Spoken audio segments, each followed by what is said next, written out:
ma'am. Hoy, ikaw! Tumawag teacher mo sa akin! Bagsak ka na naman?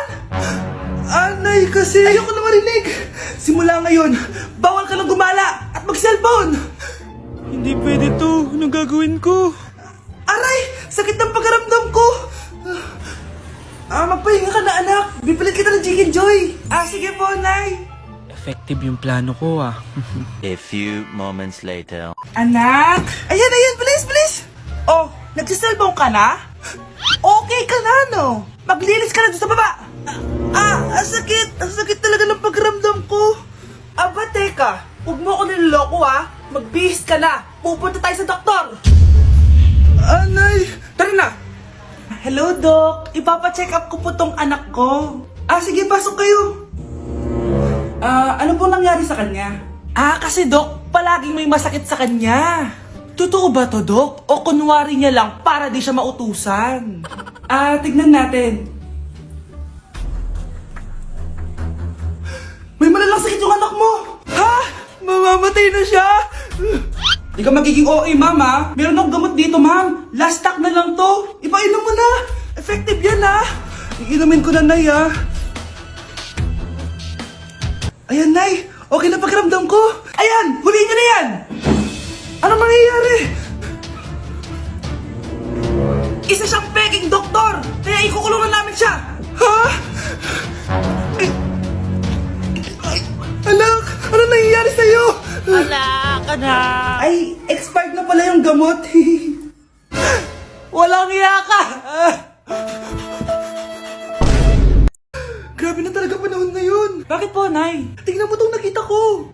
Bata, puro cellphone, namatay. Fake news lang yan, Nay. Basta, huwag ka man lang mag-cellphone. Akin na yan. Sige po, Nay. A few moments later. Anak, grabe talaga. Bata, patay dahil sa food poisoning. Anak, huwag ka muna kumain. Akin na yan. Sige po, Nay. Gutom na ako. Soft drinks na lang ako. Yung dati nating kapitbahay, anak. Namatay dahil sa soft drinks. Huwag kang iinom yan. Sige po, Nay. Magtutubig na lang ako. Anak! Anak, tignan mo to. Bata, uminom na nakakalasang tubig. Namatay. Huwag kang iinom yan. Sige po, Nay. Matutulog na lang ako. Anak. Bakit po, Nay? Anak, ang dami na babangungot ngayon. Huwag kang matutulog, A few moments later. Nay, nanghihina na po ako. Yan na nga ba yung sinasabi ko Tingnan mo to nakita ko. Bata, nakalanghap ng nakakamatay na amoy. Patay! Anak, huwag ka munang huminga. Anak, huwag ka munang tumingin. Anak, huwag ka munang lumabas. Anak, huwag ka munang mabuhay. Mag-break na tayo. Anak, i-ready mo na lahat ng gamit natin, Sige, Nay. Bring me kulay red na brief! Meron ako! May nanalo na! Brief na kasama ko yan, Be, di na ako, love. Okay lang yun, be. Shot ka pa, Love mo ba ako? Oo, be. Love ka namin. Bakit di mo ako love? Di mo alam dahil sa'yo ako'y di makakain. Ano ba yan dito? Ang ingay mo naman. Yung lokoin. Tulad mo na may pusong bato. Rosalinda! Mahal kita! Mukhang may handaan doon kina kumari, Di man lang ako in-invite. Balik ko nga yung plato niya. Sige, kain lang kayo dyan. Uy, Mars, ito nga pala yung plato mo. Babalik ko na. Aba, salamat naman at binalik mo pa yung plato ko. Last pa to, Ngayon ko lang naalala, sorry. Mukhang masarap yan, Mars, Pengin lumpia tsaka spaghetti. Baka gusto mo din ng fruit salad. Nakakaya naman sa'yo, no? Nay, may jowa na ako. Dito ka lang pala siya makikilala. Talaga? Pakilala mo naman sa akin. Eto siya, Nay. Hello po, tita. Magjojowa ka na nga lang. Pinsan mo pa? Hindi pala tayo pwede. Magpinsan pala tayo. Ang bago nating top 1 ay si Samantha. Ang galing mo, Samantha. Naku, basic lang yan. Paano nangyari yun? Pasado kayong lahat, pero may isang bagsak. Si Scarlett. Halatang favorite mo si Samantha. Pares lang kami ng average. Paano ako bumagsak? Di ba sinasagot mo ako? Di bagsak ka ngayon. Umanda ka sa akin. A few moments later. Class, mag-behave kayo. Nandito yung principal natin. Magandang umaga, class. Kamusta yung bago nating teacher? Gusto ko pong i-report yung teacher na yan dahil may favoritism po yan. Favoritism? Sinungaling ka, Scarlett! Mabait sa amin si ma'am! Opo ma'am! Mabait po ako sa kanila! Pantay-pantay lang po yung tingin ko sa kanila! Huwag mo na pagtakpan nanay mo, Samantha! Hala, OMG, magnanay sila. Ma'am Principal, pagpasensyahan niyo na siya. Baka di niya alam yung sinasabi niya. Meron ako ebidensya dito na nagpapatunay na binigyan ng sagot ni ma'am si Samantha. At tinawag ng nanay si ma'am. Bawal to sa school natin Kayong dalawa, mag-usap tayo sa principal's office. Ma'am, magpapaliwanag po ako.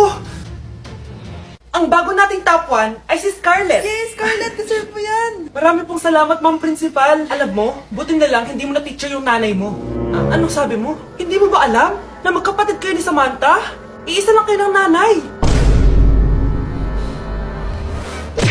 Ang makakasagot nito may plus point sa akin. What is 2 times 2? Ma'am ako, ma'am. Wala bang gustong sumagot? Ma'am, alam ko po yung sagot. 2 times 2. Ma'am. Okay, Samantha. 2 times 2 is 4. Very good. May plus 5 ka sa akin. Ang daya naman, kanina pa ako nagtataas ng kamay. Ma'am, pwede pa po ba ako mag-take ng quiz? Absent kasi ako kahapon Ay, hindi na. Absent pa more. Tatamad-tamad ka kasi mag-aral. Nagkasakit po kasi ako, ma'am. Oh, anong gagawin ko? Ma'am, pwede ba ako mag-quiz kahit absent din ako kahapon? Oo naman. Ito, magsimula ka na. Thank you po, ma'am. Bakit siya pwede mag-quiz, ma'am? Bakit? May problema ka ba? Oo, may problema ako. Favoritism ka. Palagi na lang sa Samantha yung binibigyan mo ng chance. May galit ka ba sa akin, ma'am? Sabihin mo. Hindi ako galit sa'yo. Pero sa nanay mo, oo. Wag na wag mong dadama yung anak ko sa problema mo sa akin. Nay, anong meron? Yang nanay mo, pabida. Dapat ako yung top 1 ng high school kami. Alam naman natin dalawa na deserve ko talaga maging top 1. Hindi kagaya mo, binabayaran yung school para tumaas ang grades. Totoo ba yun, Nay? Sinungaling ka! Mana ka naman para sa nanay mo, Samantha. Nga pala, alam na ng principal yung pagiging favoritism mo. Good luck na lang sa'yo, Ma'am, parang wala po ata sa lesson natin yung number 5. Ay, wala ba? O sige, bonus na lang yan. Thank you, ma'am. Ma'am, wala po ata sa lesson natin yung number 5. Oh, anong gagawin ko? Puro ka kasi daldalan, kaya di mo alam. No, favoritism si ma'am. May sinasabi ka? Ay, wala po. A few moments later. So, ganun lang siya kadali. Ma'am, pwede po pa-excuse? Sumasakit po yung puson ko sige, punta na lang sa clinic, may gamot doon. Sige po, ma'am.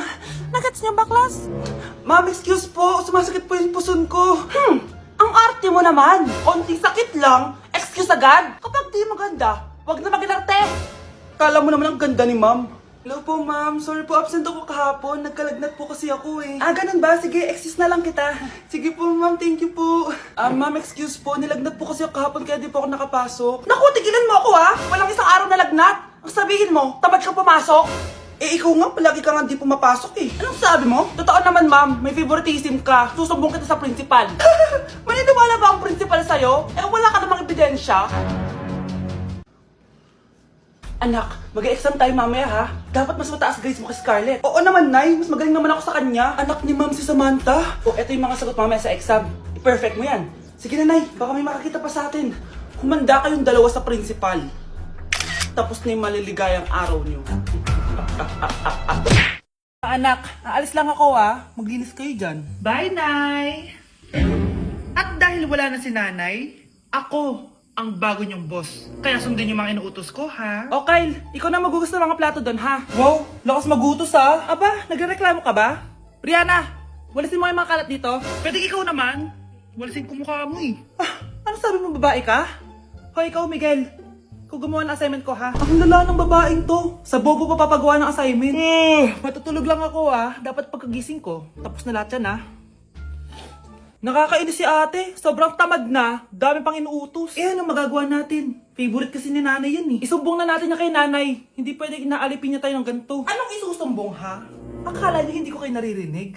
Magtrabaho kayo doon! Tama na, ate! Sawang-sawa na kami. Puro kautos. Malinaw naman sa inyo, di ba? Na pag wala si nanay, ako ang boss. Sinong boss? Wala, Nay. Actually, kakatapos ko lang maglinis ng bahay, Luh, sinungaling. Scarlett, wag mo na ako lokohin. Hindi naman talaga ako umalis dito. Sinisigurado ko lang kung naglilinis talaga kayong lahat. At tama nga yung sinasabi ng mga kapatid mo. Na para kang boss umasta dito sa bahay. Nay. Mga anak, kayo na bahala sa ate nyo. Utusan nyo ng utusan yan. Ate, ikaw na magugas ng mga plato dun. Eto na. Pagkatapos mo dyan, ate, maglaba ka, Oo, sige. Pagkatapos mo maglaba, gawin mo yung project ko, Sige, boss. Lahat ng utos nyo gagawin ko. Mga anak! Maganda ba? Oh, mawawala ako ng 3 araw Nay, kailangan ba talaga tumuloy doon? Importante yun, anak. Minsan lang ikasal yung kumare ko, no? Tsaka sa Cebu siya gagawin, di ba? Shala. Basta, Nay, mag-ingat ka, ha? Oo naman, anak. Huwag ka mag-alala. O siya na, alis na ako. Mga kapatid mo, ha?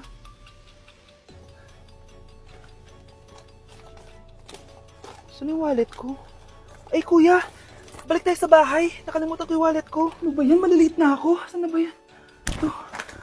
Ano ba yan? Oras na.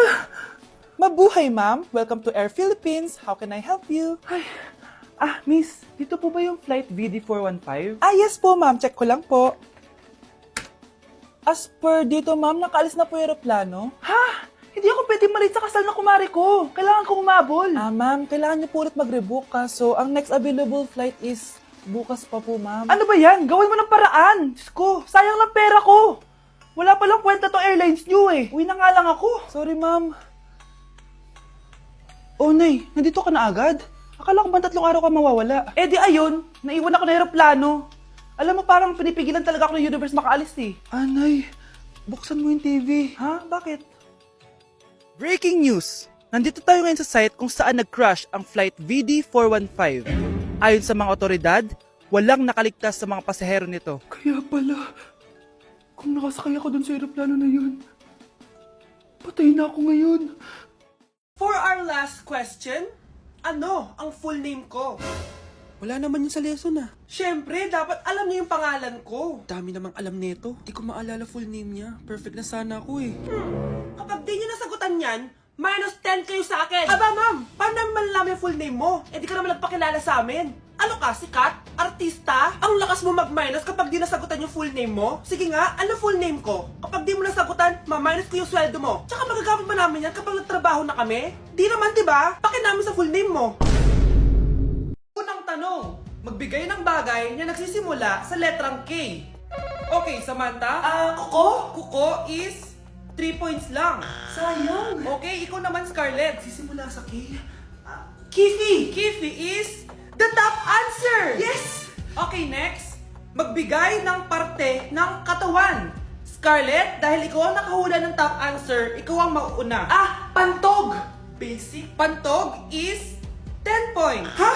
Bakit 10 lang? Samantha, pwede ka bang bumawi? Parte ng katawan? Esophagus! Esophagus is the top answer! Yun! Eto na! Sino kaya sa inyong dalawa ang mananalo ng 1 million pesos cash? Akin na tong 1 milyon. Humanda ka sa akin, Scarlett. Anak, ayusin mo! 1 milyon yan! Mauna tayo kay Samantha. Ano ang bagay na mahaba at matigas? Mahaba at matigas? Tornilyo? Tornilyo is 50 points! Pero, hindi ito ang top answer natin, ha? Okay, Scarlett, may chance ka pa na hulaan ang top answer. Bago ko sagutin yan, Nay, kung nanonood ka man, eto na yun, Nay! Mananalo na tayo ng 1 milyon! Go, anak! Ang bagay na mahaba at matigas ay... Opo mo sumagot, anak!